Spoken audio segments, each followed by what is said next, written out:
vous aura prévenu. La première émission web en direct à la radio avec Variance FM et la société Kinic.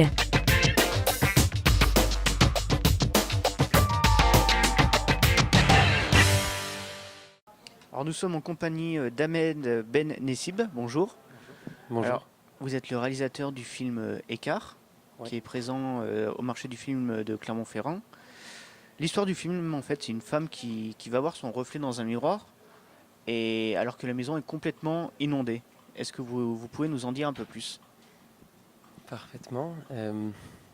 Donc ce que vous décrivez, cette situation fictionnelle n'est pas du tout intentionnelle initialement. C'est-à-dire cette première image est venue à la suite d'un projet de préécriture très très long. En fait, j'ai découvert une scène dans un film de Bergman qui s'appelle Fanny and Alexander, qui initialement est un téléfilm en 4 épisodes pour la télé. Dans une des scènes, il y a un personnage de rabbin qui regarde la caméra et qui raconte à 2 enfants une histoire qu'il dit traduire en même temps d'un livre de prière. C'est un conte en fait qui ne rentre pas en ligne de compte directement dans l'histoire du film, mais c'est une scène qui m'a particulièrement touché et j'ai eu envie de l'illustrer. Donc j'ai travaillé pendant des mois et des mois à essayer de dessiner ce que le conte racontait. Le conte raconte l'histoire d'un jeune homme qui marche sur une longue route avec plein de gens.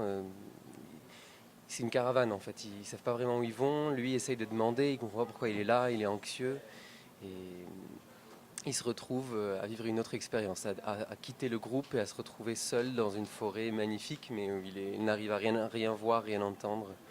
J'ai essayé de dessiner ça, j'ai pas réussi, et puis j'ai beaucoup essayé, et puis au bout d'un moment, dans une pulsion, j'ai décidé de désobéir au texte.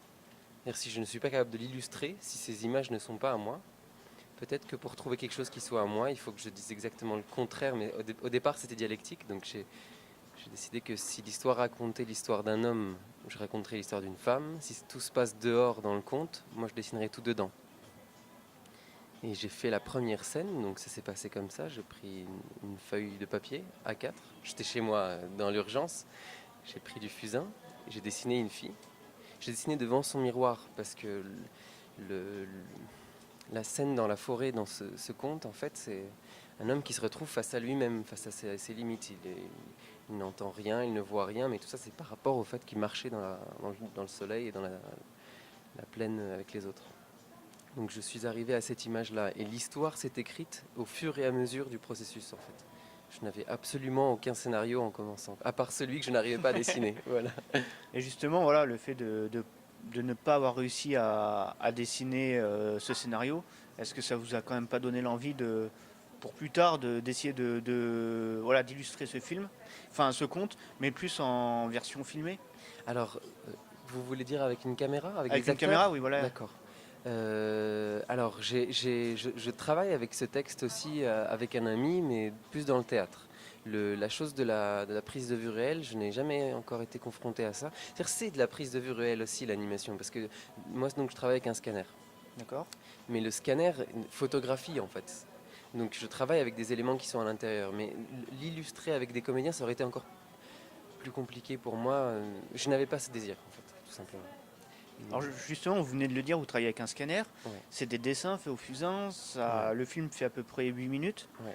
Ça demande combien de dessins en tout? Alors, c'est une question. Si j'avais su, j'aurais regardé. En fait, je n'ai pas du tout pris le temps de compter. J'étais trop occupé à dessiner. Et j'ai un ami qui m'a demandé récemment, un ami avec qui je fais de la bande dessinée. On fait des expériences en bande dessinée ensemble. Il avait vu le film pour la première fois. On est très copains, mais j'ai jamais pensé à lui montrer. Et il m'a demandé combien il y en avait, mais c'était plusieurs milliers, quoi. C'était 4000. Il y a 20 feuilles, par contre. Il y a seulement 20 dessins en matière. D'accord. Parce que ma technique est destructive. Donc je fais un dessin sur une feuille, je le scanne, je le sors, je fais l'image d'après sur la même feuille, et je poursuis jusqu'à ce que la scène aboutisse, que le mouvement s'épuise. Et je prends une autre feuille. Donc ce qui fait que 8 minutes de film, 4000, 5000 dessins, ça correspond à 20 feuilles. D'accord. Et à peu près en termes de temps, ça vous a pris combien de temps pour faire tous ces dessins? C'est très discontinu. Mon processus a été très discontinu parce que j'étais dans différentes écoles et j'étais aussi seul. C'est un projet que je n'ai pas du tout fait en école, en fait. Je l'ai dessiné chez moi, chez des copains, enfin voilà. Et du coup, j'ai commencé le premier dessin du film, je dirais. Donc je parle de fabrication et non d'écriture. J'ai fait le premier dessin, je dirais, en décembre 2014 et je l'ai fini cet été. D'accord. Ouais. Mais j'avais pas été continuellement dessus. Il y a aussi une bande son sur ce film. Oui. Alors comment vous avez fait pour travailler la bande son du film Alors dans mes expériences passées, j'ai rencontré plusieurs musiciens. J'ai collaboré avec plusieurs personnes, des musiciens qui jouaient de plusieurs instruments, qui pouvaient chanter aussi ou faire de la musique électroacoustique. Mais je dois dire que ça a toujours été très compliqué pour moi parce que je ne sais pas demander à quelqu'un quelque chose qu'il ne me donne pas naturellement. Ou alors je peux essayer, mais je ne peux pas forcer, quoi. Quand je vois que ça marche pas, j'accepte ce qu'il y a, quoi. Pour ce film, c'était très particulier parce que donc, j'étais en Italie l'année dernière et j'ai commencé à faire des expériences tout seul. J'ai acheté un Zoom, un enregistreur. J'ai enregistré, je travaillais avec des logiciels de montage et d'électroacoustique. Puis j'ai entendu parler d'un musicien qui en fait fait la musique pour le théâtre, pour Romeo Castellucci en Italie. Et il faisait un workshop. Donc je suis allé pour apprendre à perfectionner la prise de son. D'accord. Et j'ai rencontré là-bas un garçon qui s'appelle Demetrio Castellucci, dont j'écoutais les albums en boucle, que j'adorais sa musique, mais je ne pensais pas qu'il serait là. Et on s'est rencontrés, il m'a dit qu'il faisait déjà de la musique pour l'animation, qu'il était très intéressé de voir. Je lui ai montré, on est devenus copains, et il a fait la musique avec son frère. Cosma. Voilà, justement, vous en parlez. Est-ce qu'il est possible pour vous, comment vous expliquer? Est-ce que parfois ça arrive que vous adaptez vos dessins, votre film à la musique par rapport à la musique que vous allez recevoir?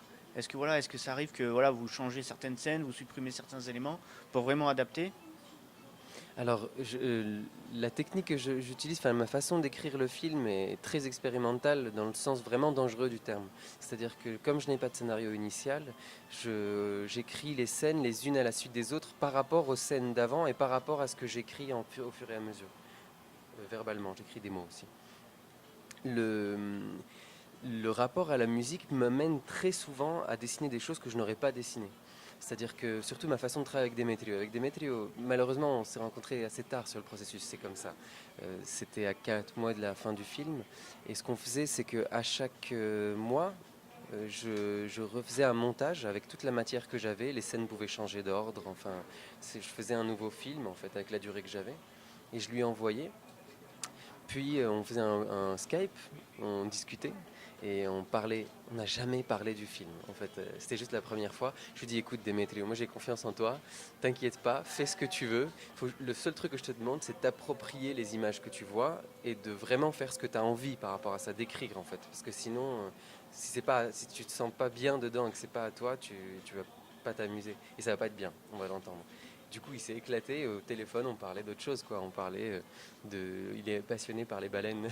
Il me parlait des baleines qui peuvent s'entendre et parler les unes avec les autres sur deux pôles de la planète, quoi, à travers l'eau comme moyen de communication, quoi, enfin, leur son. Et ouais, voilà. Donc, il m'envoyait après des montages avec une bande sonore.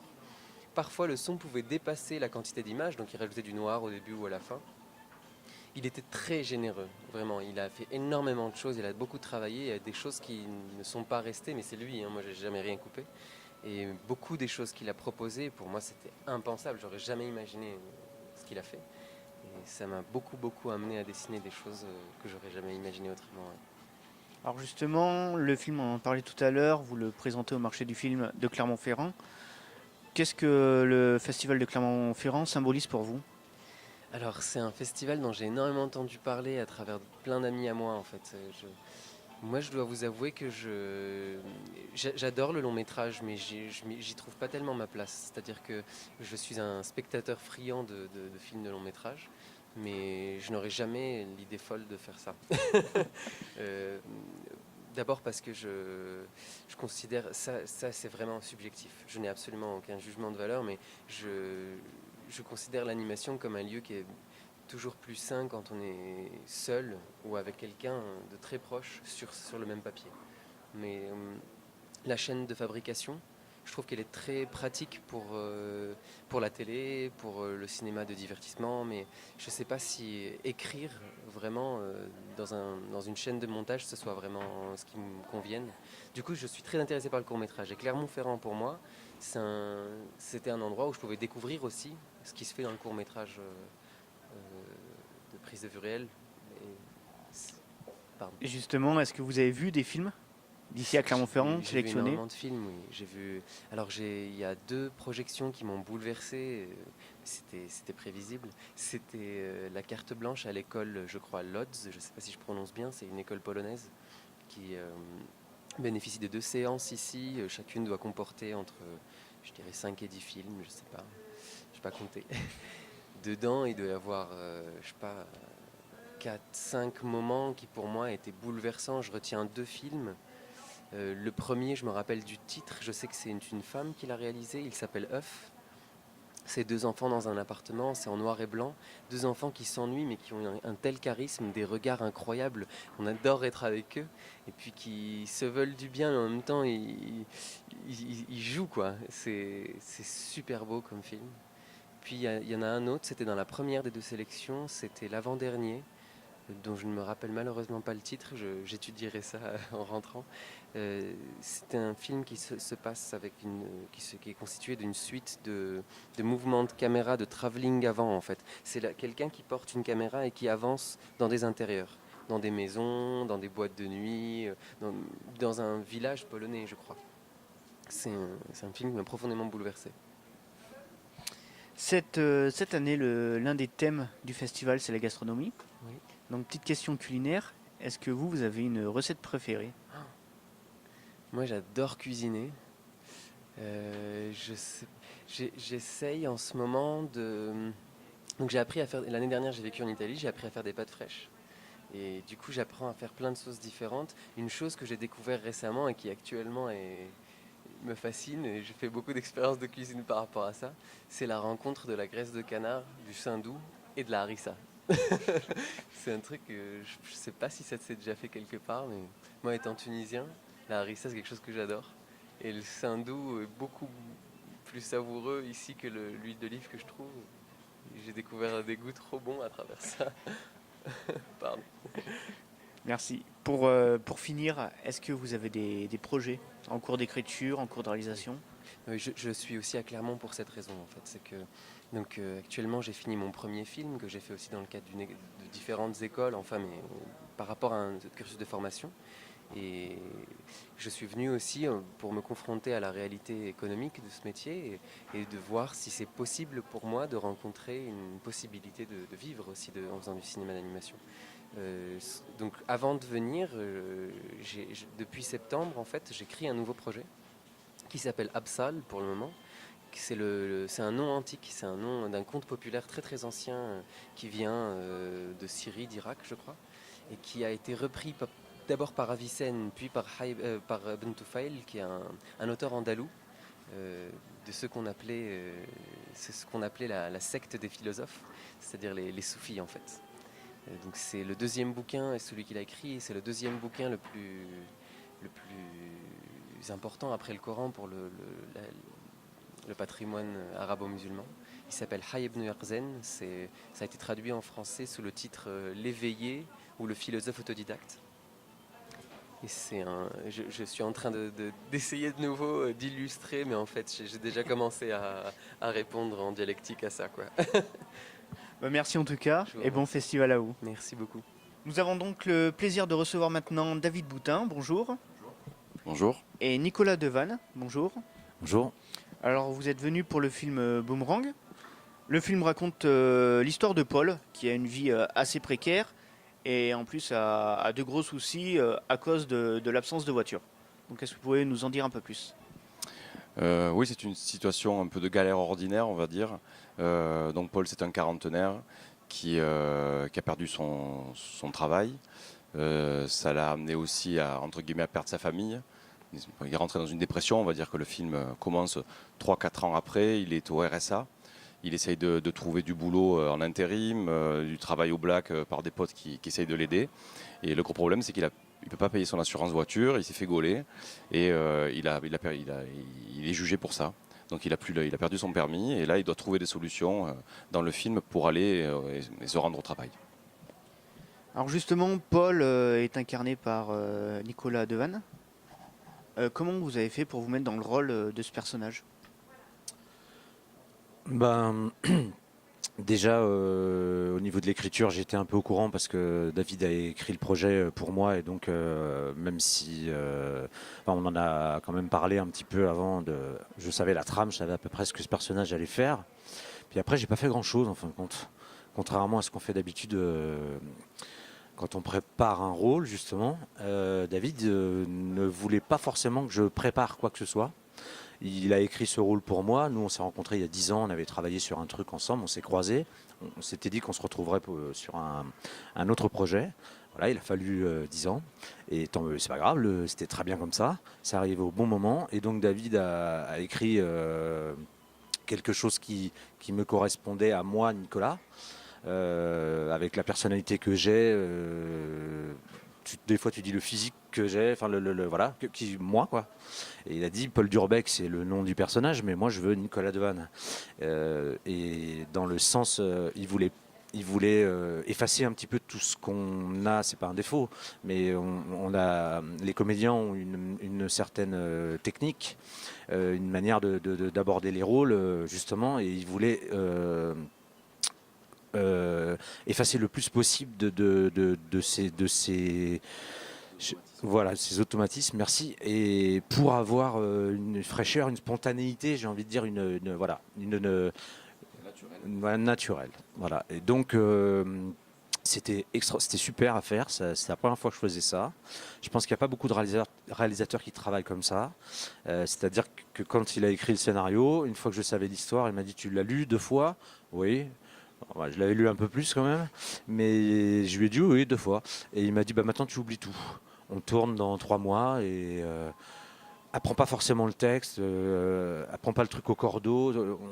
On va travailler pas sur l'improvisation totale, mais tu auras une ligne de conduite, tu auras une direction. Et on travaillait avec lui à l'époque c'était un projet qui n'était pas facile, donc il avait dirigé tout le monde de manière formidable, et donc j'étais vraiment pas inquiet quoi, de faire ce nouveau genre de cette nouvelle expérience de travail quoi. Donc voilà, puis c'est la première fois aussi qu'on écrit quelque chose pour moi. Voilà, et un premier rôle c'est super, donc non j'ai vraiment pas été inquiet, et en fin de compte j'ai pas travaillé quoi. J'ai travaillé sur le moment et on lisait les séquences la veille au soir un peu, et puis en repartant sur le tournage entre les décors qui étaient assez éloignés les uns des autres, et puis voilà, et puis après c'était moteur. Oui, parce que c'est un film qu'on a fait aussi à l'énergie, entre potes. Et donc on a tourné du côté de Marseille. Et pendant le tournage, Nicolas dormait chez moi. On est potes dans la vie, donc on était tous les deux à la maison le soir. Il dormait dans la chambre de mon fils et mes enfants n'étaient pas là. Donc il y a eu aussi comme ça une énergie, une complicité entre nous. Quand il dit le soir on travaillait les textes, c'était pas à l'hôtel, c'était voilà, on est vraiment dans l'industrie, dans l'univers du court-métrage. Et cette fraîcheur, cette énergie, elle est créatrice en fait. Ce qui était bien, c'est que, excuse-moi, ce qui était bien par rapport à ça, le fait d'avoir passé une semaine ensemble, de se voir le soir et tout ça, de dîner, de déjeuner ensemble et tout ça, enfin de dîner le soir, c'était que on travaillait pas les scènes. Mais par contre, moi, si j'avais une question, je disais bah tiens, demain il y a là cette scène-là, qu'est-ce qu'on pourrait faire? Il me donnait quelques indications quand même. J'ai pas été lâché comme ça dans l'arène, un petit peu, mais voilà, il y avait c'était pas un travail à la table avec le texte, avec ceci, avec des intentions. Fais-moi ça comme un tel. Fais-moi ça comme toi tu es et basta. Et justement, est-ce que vous avez aussi apporté, on va dire, des idées, des traits de caractère et tout au personnage? Est-ce que vous lui avez suggéré, bah voilà, je pense que ça serait bien que Paul réagisse comme ça ou... Ben oui, c'est ce que je vous disais juste avant. Il y avait des petits détails comme ça. Je lui disais bah tiens, ok, on essaie de fabriquer le moins possible, mais ça serait peut-être bien parce que là il n'est pas comme ça.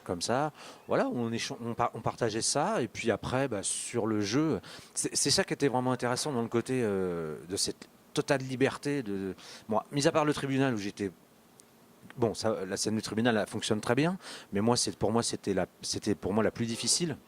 parce que dans ma tête, avant de commencer, parce que c'était le premier jour de tournage et il y avait des termes un petit peu techniques. Et puis voilà, c'était sûrement celle qui me faisait le plus peur. Il me disait t'inquiète pas et tout. Et David n'a pas voulu que je rencontre la juge. J'ai pas rencontré la personne qui joue la juge, qui est une avocate professionnelle, qui n'est pas comédienne. Et du coup, bah voilà,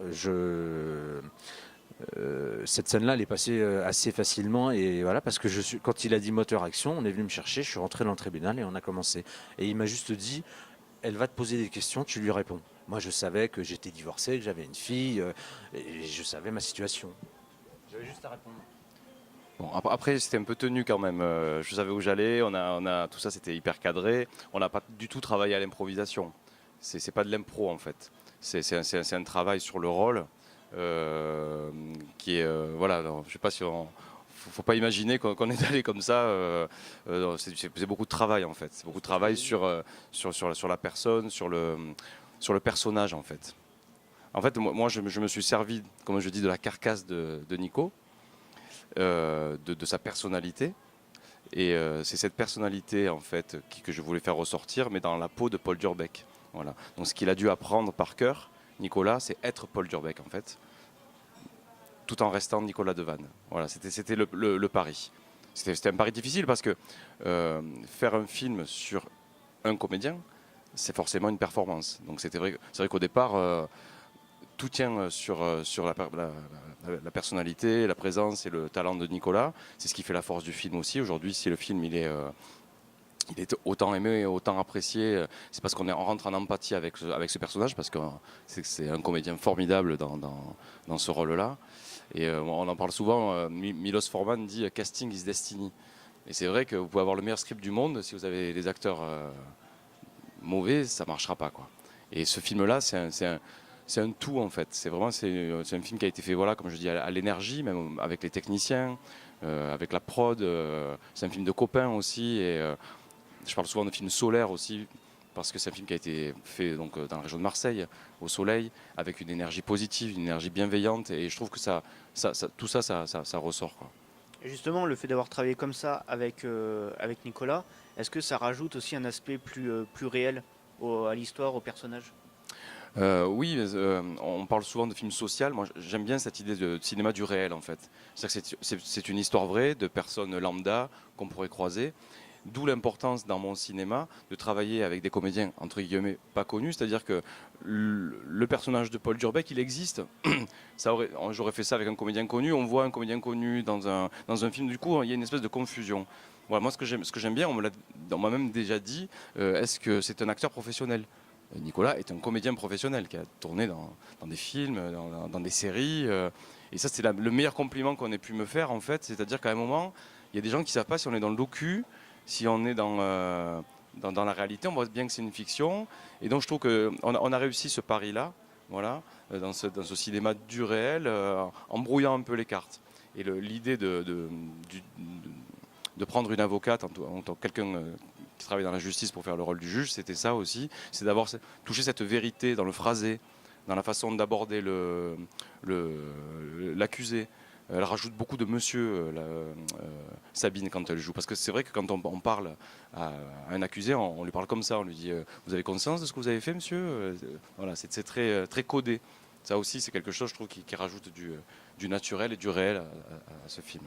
Alors justement, dans le film, Paul est vraiment isolé, il a pas d'amis, il a personne, quoi.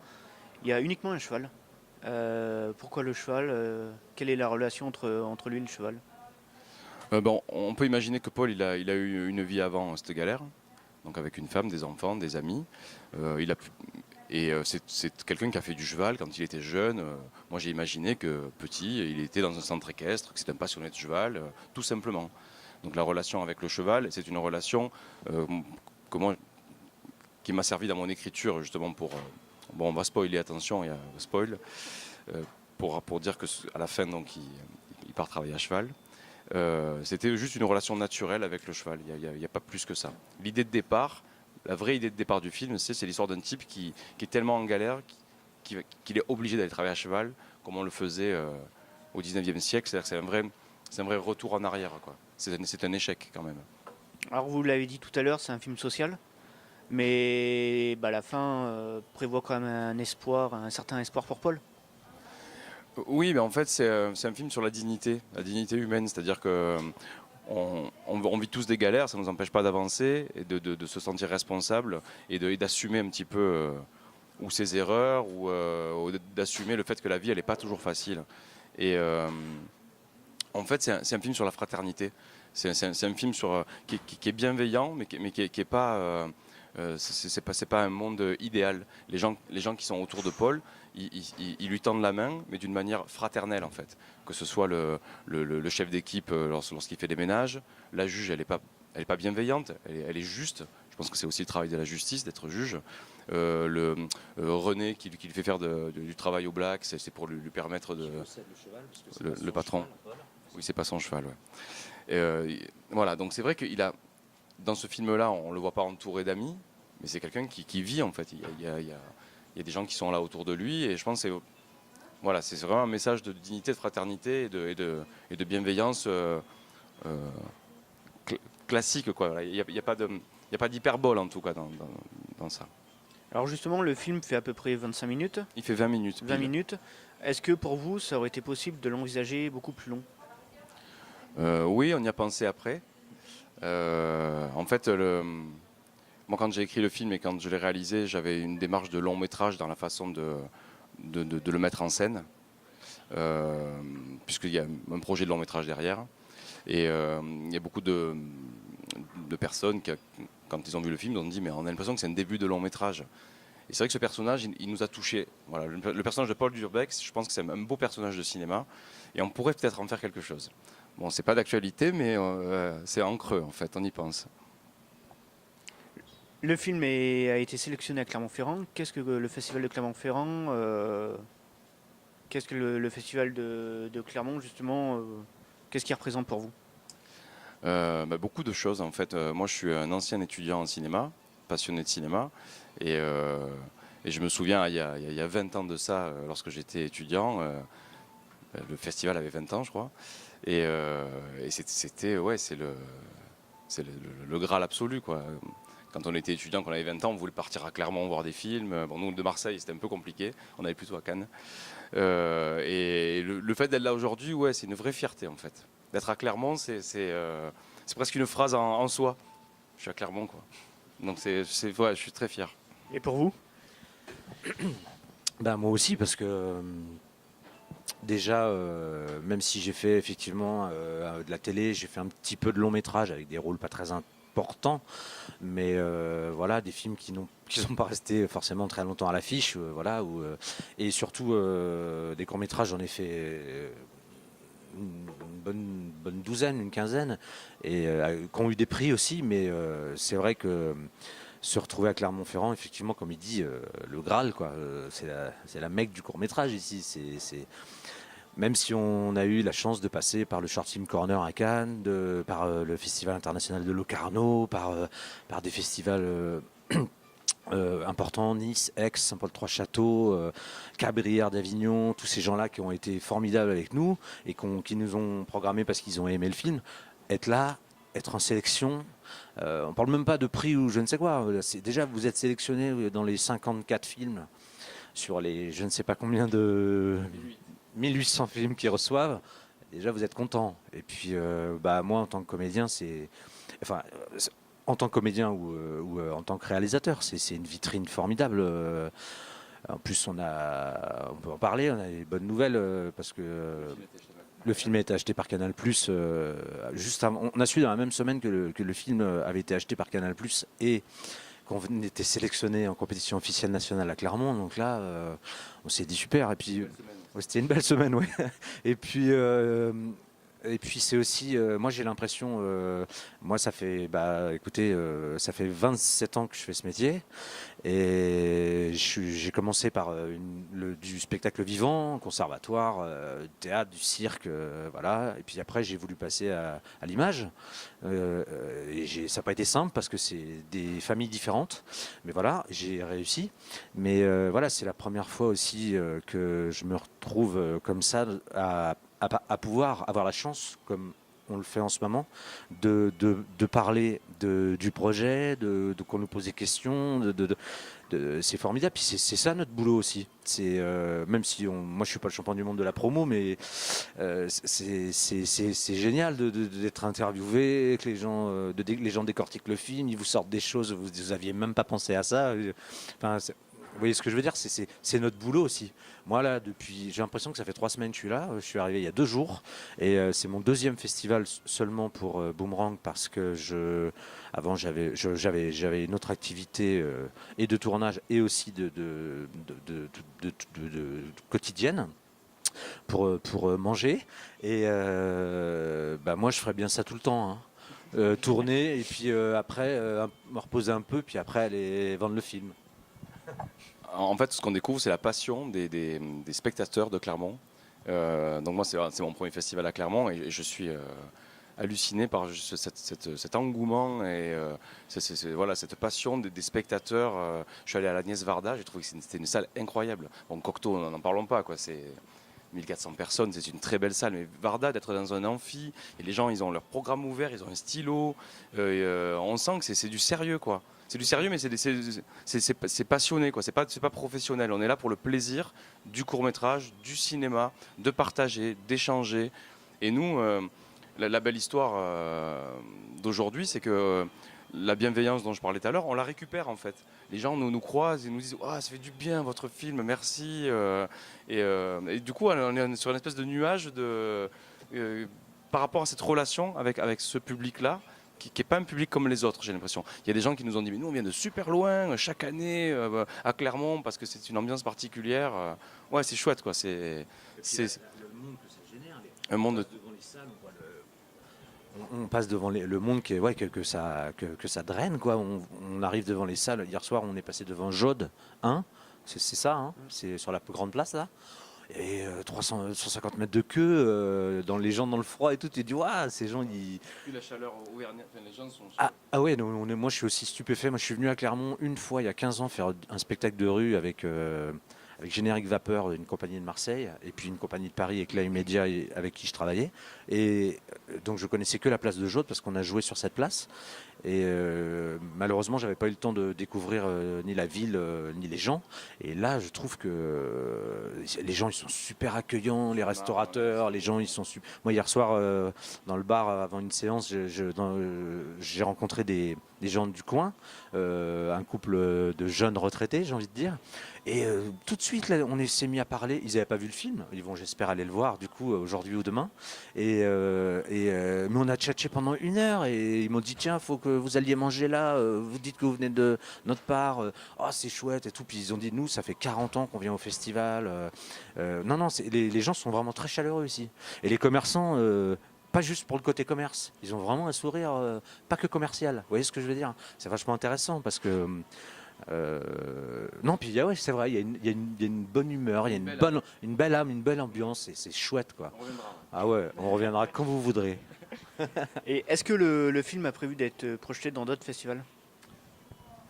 Alors là, on a eu une sélection pour le festival de Lille. C'est le prochain festival. Pour l'instant, il y en a pas d'autres. Mais bon, je pense que Clermont va un peu ouvrir les vannes. Yeah. Nicolas. Lille, je crois que c'est en avril, ouais. Et en termes de projets, est-ce que vous avez des projets en cours d'écriture ou de réalisation actuellement? Le long métrage, ouais. Donc là, cette merveilleuse aventure me permet d'envisager l'écriture du long. Donc je suis en développement et en écriture avec Comic Strip, qui est la Comic Strip Production, qui est la boîte de production de Boomerang. Et voilà, donc cette année, je rentre en écriture de mon premier film. Donc on verra, c'est une nouvelle aventure qui commence, les choses sérieuses commencent. Et vous? Alors moi, je viens de terminer un court-métrage, là, qui va s'appeler À côté de ses rêves, qui sera, je pense, terminé en tant que comédien. Enfin, voilà, un cours qui devrait être à peu près dans les temps de Boomerang, à 15 minutes, 15, voilà. Voilà, je viens de faire ça, où j'ai eu un rôle, j'ai changé de rôle en cours de route, et en fin de compte, j'ai eu un rôle beaucoup plus étoffé, beaucoup plus dense que je devais faire à l'origine, et je me suis éclaté. Voilà, donc ça c'est tout frais, parce que j'ai terminé dimanche. Et puis sinon, je travaille depuis quelques années sur l'écriture d'un projet personnel, d'un script, d'un long métrage.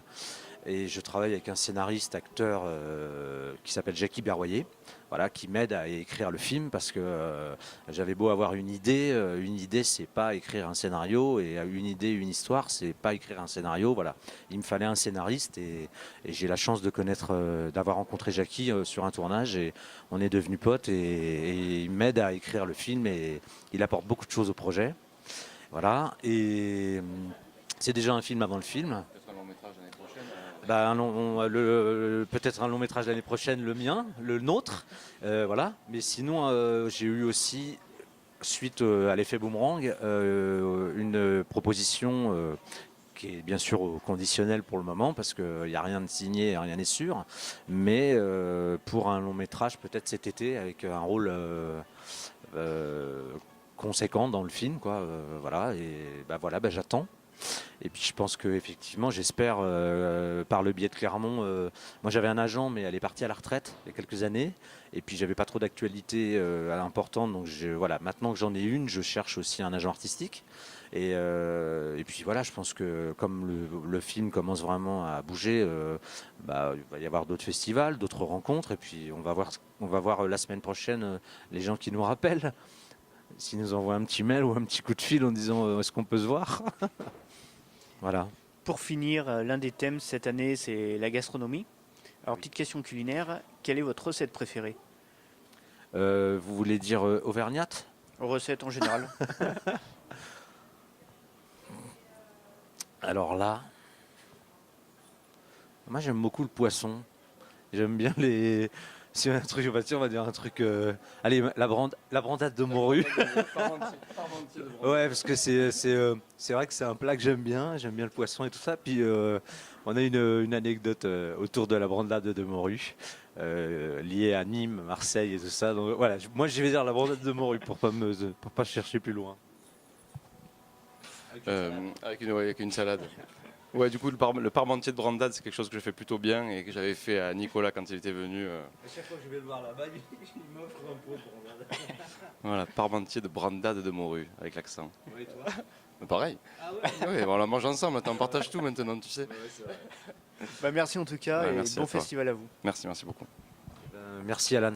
Et puis bonne suite. Merci. Nous recevons maintenant Jules Follet, qui est le réalisateur du film Waterfountain. Bonjour. Bonjour. Et Erwan Dean, qui est le producteur et chef opérateur. Bonjour.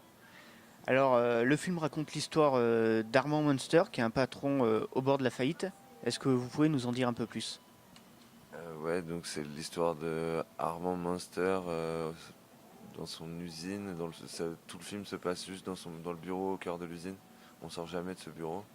Et en gros, ça commence avec son comptable qui vient lui annoncer qu'en gros, l'usine, elle court à sa perte et que c'est quasiment... Enfin, qu'il va vivre les dernières heures de son usine, quoi.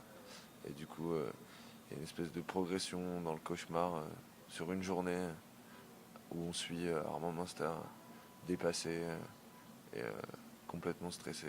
Voilà. Justement, d'où vous est venue l'idée du film? D'où m'est venue l'idée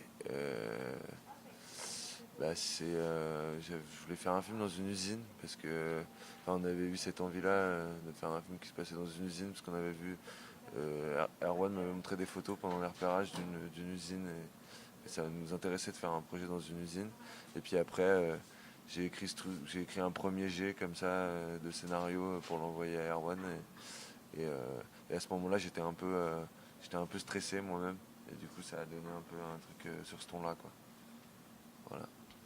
T'as un truc à rajouter? Non, c'est à peu près ça, mais ouais, effectivement c'est venu d'un décor à la base qu'on n'a même pas eu. On a tourné dans une autre usine et c'était vraiment ça, c'était l'envie de faire un huis clos stressant, je crois, et un peu drôle. Ouais, c'est ça. Et voilà, c'est parti de ça. Alors justement, le côté stressant est accentué par la bande-son, les dialogues qui sont assez rapides. Ouais, on a fait ce travail avec Romain, le compositeur, d'en rajouter une couche mais ça c'est venu au montage en fait un peu, parce que j'imaginais pas spécialement ce type de musique au départ. Et c'est au montage que je me suis rendu compte qu'il fallait encore en rajouter sur le côté stressant, qu'il fallait aller encore plus loin. Et du coup, on a imaginé cette musique un peu pas du tout mélodieuse avec Romain, avec des bruits hyper, même qui sont produits aléatoirement par des machines et qui sont un peu arythmiques comme ça, dissonants, qui ajoutent à ce côté où il se passe plein de choses et on ne sait pas trop où donner de la tête. Et voilà. Il y a aussi ce téléphone qui sonne tout le temps, Ouais, voilà. qui accentue le côté Stressant, stressant. agaçant, irritant. Alors justement, dans le rôle d'Armand, c'est Philippe Rebaud qui incarne son rôle. Comment vous avez fait pour le casting? Est-ce que l'idée de l'acteur vous est venue directement tout de suite ou... Non, non, non. Maintenant, ça m'apparaît comme une évidence de l'avoir fait avec Philippe. Mais sur le coup, non, j'ai pas mal cherché. J'avais eu d'autres acteurs en tête et tout ça. Et j'ai revu un court-métrage avec Philippe Rebaud qu'en fait j'avais déjà vu. Et là, je me suis dit que c'était lui qu'il me fallait. Et du coup j'ai réussi à le contacter. Et on s'est vu. Et il y a tout de suite eu le feeling. Il a tout de suite très bien compris le film. Et du coup, on a décidé de partir pour le faire ensemble. Enfin, Ouais, non, pas grand-chose, si ce n'est qu'effectivement, ça arrivait assez tardivement. Enfin, en fait, on était obligé de tourner dans l'usine à certaines dates, parce que l'usine était fermée à certaines dates. Et je sais pas, un mois avant, on n'était pas sûr de qui ça allait être. Et effectivement, Jules, quand il a rencontré Philippe, ça a été bon bah tout de suite, c'est lui quoi. On fait le film, si on fait le film, on le fait avec lui, et sinon on le fait pas. Et quand Philippe a donné son feu vert, on était tous assez soulagés. Et c'est vrai qu'il porte le film, donc c'est assez agréable. Le film vous a pris combien de temps à réaliser de A à Z à peu près? Je peux parler du tournage, je parle de la conception. Bah alors, j'ai pas trop les dates en tête, mais en termes d'écriture, j'ai mis Petite année. une petite année à le concevoir. Et après, après on est rentré assez vite comment dire, en pré-prod et tout ça, parce qu'on l'a fait sans financement. Enfin, ça, c'est plus Erwan qui peut en parler, mais on n'a pas demandé de financement.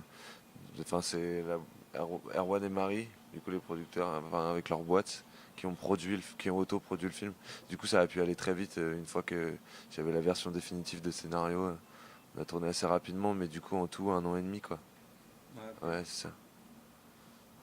En gros, entre le moment où Jules nous a présenté une première version, ça devait être autour du milieu d'année 2016 et on s'est retrouvé à tourner milieu d'année 2017. Et dès qu'on a eu le lieu, ça allait très très vite et on a tourné ça en 4 jours à peu près. On a de toute façon pas le choix, l'usine était juste fermée pendant ces 4 jours-là. Et donc ouais, parce qu'on était autoproduit, parce qu'on n'avait pas besoin d'aide, on a pu aller très très vite pour le faire et ça aurait été difficile de le faire autrement en vrai, mais c'était assez cool. Est-ce qu'il aurait été envisageable d'avoir une version un peu plus longue du film afin de développer peut-être un peu plus le personnage d'Armand? Moi, si j'aurais pu écrire encore plus longtemps, j'aurais pu en rajouter plein. Il y a plein de scènes même que j'avais dans d'autres versions qu'on sautait ou d'éléments. Mais de toute manière, dans l'économie dans laquelle on était, déjà il a fallu aller très très très vite en termes de temps utile, comment on appelle ça, de temps utile de tournage. Ouais, de toute façon, on pouvait pas faire le ratio, un long métrage en 4 jours. Donc, le ratio déjà, les 30 minutes à tourner en 4 jours, c'était déjà hyper musclé. Et du coup, ça aurait été une erreur de vouloir faire plus long. On n'aurait pas pu, quoi. Vraiment, déjà, on a dû courir pour pouvoir mettre tout ça dans la boîte. Donc voilà. Le film a été sélectionné au Festival de Clermont-Ferrand. Qu'est-ce que ce festival représente pour vous? Alors, j'ai cru comprendre que c'était le plus important. Ouais, je crois que c'est ce qui se dit, hein, que c'est une super vitrine pour commencer la vie d'un film. On vient de le finir, il est à Clermont-Ferrand, il est vu par des milliers, des milliers de personnes. C'est un truc de fou, quoi. Enfin, c'est trop bien. En une séance, il a été plus vu que mon précédent court-métrage dans toute sa vie. Donc, une séance à Cocteau, du coup, c'est trop bien, quoi. Est-ce que vous avez assisté à une séance justement? Ouais, la première à Cocteau, j'étais là. Ouais. Et la réaction du public? C'est trop bien. Les gens qui rigolent, les petites blagues qui passent, ça fait trop plaisir. Ouais. Les gens, la dame derrière moi qui dit ah non moi je pouvais pas, c'était trop stressant, ça c'est parfait quoi. Et est-ce qu'il y a d'autres festivals qui ont prévu de le diffuser? Pour l'instant non, pour l'instant Non, en gros, on est en train de l'envoyer un peu partout et on l'a vraiment terminé là en décembre. Donc, on attend les réponses, on verra bien. Mais je pense que clairement, c'est un bon tremplin pour ça. Donc, on verra. On est déjà super content de montrer le film là et tout. Et si on peut montrer le film encore ailleurs avec d'autres gens, ça serait super. ouais, même jusqu'au Japon s'il faut. Ouais, on se déplace partout, il n'y a pas de souci. Et est-ce que vous avez d'autres projets en cours? Ouais, faut que je me mette sérieusement à écrire après que se soit passé. Mais ouais, j'ai un projet que j'ai en tête depuis un petit moment. Là, ça me paraît le bon moment de le faire. Ouais. Puis peut-être avec. Enfin, pour le coup, on va essayer de rentrer dans un truc plus financé. Ça va prendre plus de temps et tout ça. Mais du coup, ouais, j'ai un projet, un film d'époque au 19e siècle en costume. Rien à voir. Pour finir, l'un des thèmes cette année du festival, c'est la gastronomie. Donc, petite question culinaire. Quel est votre plat préféré? Oui, c'est la question la plus dure depuis le début de l'émission, quoi. Mon plat préféré... Je sais pas, un truc simple, quoi. Bon steak, quoi. Ouais, un bon steak, je pense. Ouais, je saurais pas dire, c'est pas facile. Ouais. Si, le risotto, je crois que c'est un truc que je mange toujours avec énormément de plaisir. Voilà. Bah, merci en tout cas et bon De rien. festival. Merci à vous. Merci. Nous recevons maintenant Jean-Luc Monod, qui est le directeur du Carrière de Prestige de Clermont-Ferrand. Bonjour. Alan. Alors, chaque année a lieu le festival du court-métrage à Clermont-Ferrand. Quel regard portes-tu sur ce festival? C'est un moment qu'on attend tous les ans parce que c'est un changement de clientèle. On revoit des gens qu'on a connus il y a 30 ans. Par exemple, on a une cliente qui a fêté ses 30 ans de festival cette année. C'est déjà pas mal. Donc, On voit à peu près les mêmes têtes, mais c'est bien. Ça, Voilà. ça met une ambiance. Justement, est-ce que vous avez des clients qui reviennent chaque Ah oui, année et- oui. On va pas dire la totalité, mais on va dire une bonne moitié. Et du coup, vous organisez comment par rapport au festival? Est-ce que vous êtes en contact avec Sauf qui peut le court-métrage? Ah oui, bien sûr, on travaille bien en amont. Le festival nous a demandé combien de chambres sur la totalité du festival, combien on peut mettre à disposition. Et puis après, on a ce qu'on appelle des roaming lists, et puis ça varie d'un moment à l'autre. Ça peut changer dans la journée. Et après, on a des sociétés qui ne sont pas invitées par le festival, qui viennent, et ce sont exactement les mêmes sociétés qui viennent tous les ans. Et en termes d'organisation, est-ce que ça demande quelque chose en plus? Est-ce que par exemple... De la réactivité. Parce que c'est beaucoup de choses de dernière minute, mais c'est ce qui fait aussi le charme du festival. Est-ce que vous mettez en place justement aussi des menus adaptés? Oui, cette année, c'est ce qu'on a fait parce que avec le festival, vu le thème, et puis ça a bien marché. Est-ce que justement tu as eu le temps toi-même, à côté de ton métier, d'aller voir des films? Non, pas une seule fois cette année. Les seuls films que j'ai vus, c'est lors de la présentation. Est-ce que tu as eu un coup de cœur parmi les films de la présentation? Non, même pas. J'ai trouvé que c'était la présentation, je l'ai trouvé bien.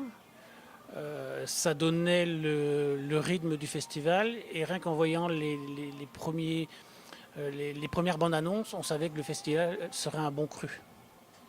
À mon niveau. L'hôtel Kyriade, justement, il se situe en plein cœur du festival. On est à quelques mètres de la maison de la culture, à quelques mètres du marché du film. Est-ce que c'est un atout? Ah, bien sûr, oui. Donc pour le marché du film, les 3/4 de la clientèle, c'est une clientèle qui vient pour le marché du film. Donc ça aide, surtout quand il fait très froid le matin ou le soir. Mais non, oui, c'est vrai, c'est un atout, ça c'est sûr. Et parmi tous les événements qui a lieu à Clermont ou dans la région tout au long de l'année, le festival, est-ce que c'est l'un des événements qui vous rapporte le plus de clients? Oui, ça fait... le festival, je veux dire que c'est vraiment à part. Mais autrement, c'est un moment attendu, ça c'est sûr. Et autrement, la plus grosse manifestation que l'on peut avoir, où là ça rayonne vraiment sur Clermont Métropole, c'est le sommet d'élevage. Mais il reste toujours des chambres. Hein. Et est-ce que justement tu as un souvenir par rapport à une année d'un festival? Est-ce qu'il y a une année qui t'a plus marqué qu'une autre? Oui, la première année où j'étais directeur ici. Ça surprend parce que quand on n'est pas au courant de comment ça se passe, on peut avoir des réservations. Par exemple, un cocktail 150 personnes, puis ils arrivent à 500 par exemple. Où il n'y a pas de contrôle. Voilà, ça c'est le... Mais bon, on se fait avoir une fois, et puis après c'est tout. Pour finir, cette année, l'un des thèmes, c'est la gastronomie, avec les séances tous à table. Alors, petite question culinaire, quelle est ta recette préférée? À mon plat, moi je suis plus poisson que viande. Alors, oui, en général ce sont les poissons. Bah, merci et bon festival. Merci. On vous aura prévenu, la première émission web en direct à la radio avec Variance FM et la société Kinic.